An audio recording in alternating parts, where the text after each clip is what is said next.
there's talk more in the papers about Mason Greenwood. Now, we've had this chat on the show before, and we've obviously all sort of agreed that, in our opinion, playing for Man United, it's a privilege, one that he should have given up at this point in, with everything that's gone on.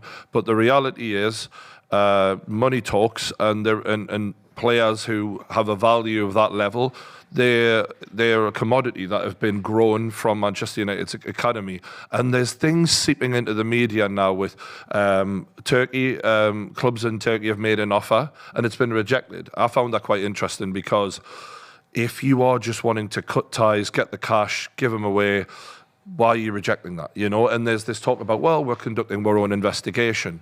Well, you've had a long time to do that. They're just playing things in such an interesting way where they've now little articles coming out in the Daily Mail. If Greenwood is to come back, it won't be this season. This doesn't just find its way into the Daily Mail, right? So we know that it's probably coming from Man United to start slowly making those moves to test the grounds, test the water. Potentially, that may be what they're doing. Or it might just be innocent. I don't know what's going on. But another interesting thing happened where the United stand put a vote out on Twitter the other day.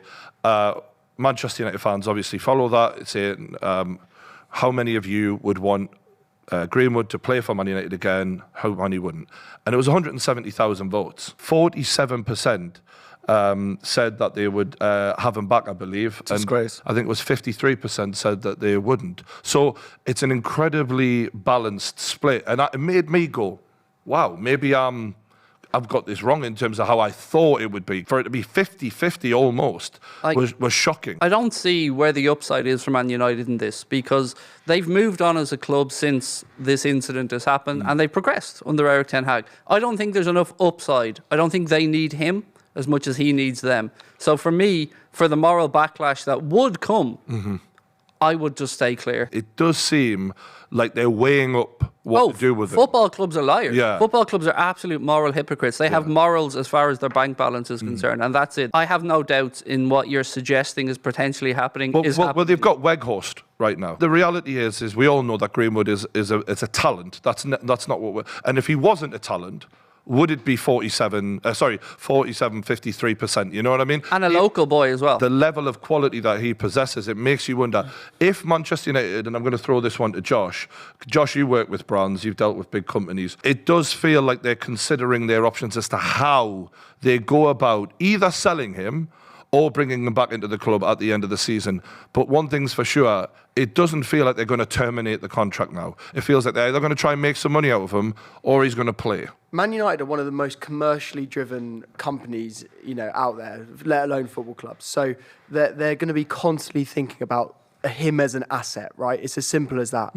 So they have a decision to make now about what they do with that asset. He is a 21-year-old English international level player. If we're talking about what he was rated before this all happened, people would have quoted 100 million because of his age and his talent. They've got an asset which is depreciating in value by the second, and they've got to think, what are we going to do? So there are some potential solutions. One is to rip up the contract. You get no money out of it. You've wasted all that money, and you've been paying him anyway. So there's so much to lose there. Another thing they could do is potentially bring him back in the summer, then loan him out for a year, get his value to be back up. He isn't in England. The backlash wouldn't be as severe on them, and then they could look to sell him on after the end of that. So you could loan him to a Fenerbahce, for example, and then at the end of that year, they could look to sell him to an Inter Milan or someone, to get him out of England, but equally cash in. Yeah, and the cynical way of doing that is you go, right, the publicity dies down over that year, and then his value will go up because he's playing football, and then they can sell him. And then there's also no sort of like real PR against Man United because they're going, he's not playing for us, he doesn't represent us, he's playing for another club. What I don't understand is, right,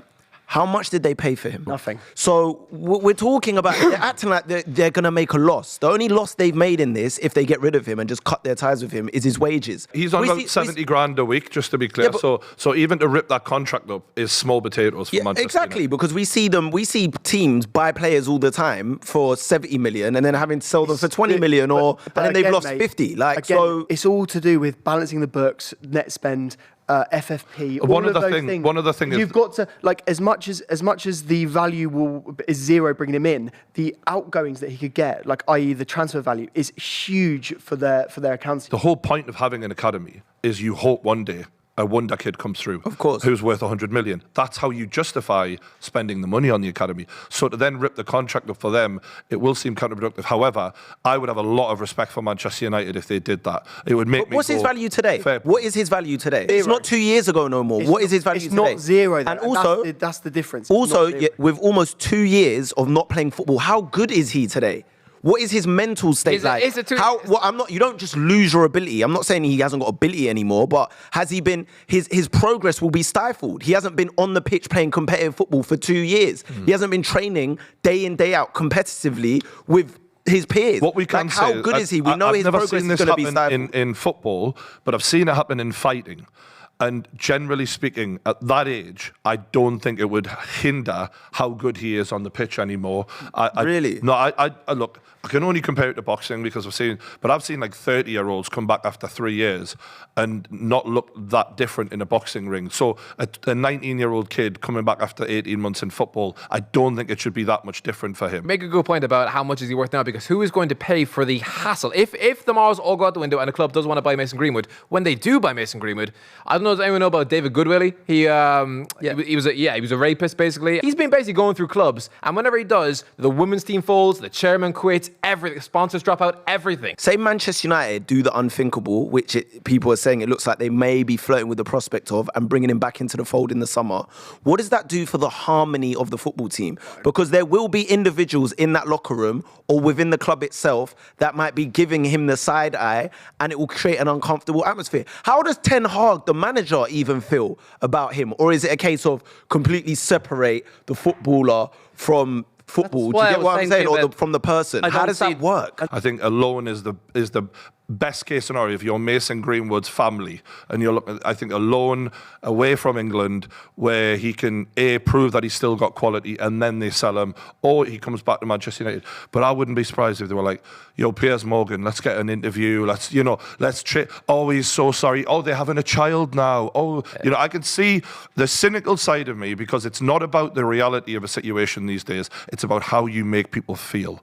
And Manchester United is a PR firm, will be contacting people. You like, what's this investigation about? It's an open and shut case. Yeah. What are you taking so long to do? You're figuring out your strategy. And that tells me that this isn't just going to be, we're ripping up the contract, we're doing the right thing. We don't want to, I think there's something cynical going to happen. You know what it is though? I bet if you did that poll a few months ago, it would be a bit different. Now, and I'm not falling for the spin either, but I think a lot of them would be swayed by the media reports that he's about to marry the girl and have a baby with the girl. Like, it's the most bizarre twist to a story I can remember like this. Like, that is probably swaying the teenagers' opinions on Twitter. Like, they probably look at that and look at it as, oh, well, obviously she was lying, or obviously he's not that bad. I mean, of course, toxic relationships aren't like that at all. Yeah, I think a part of me that wonders, are you doubling down now? Are you going the other way now to try and make everything sweet?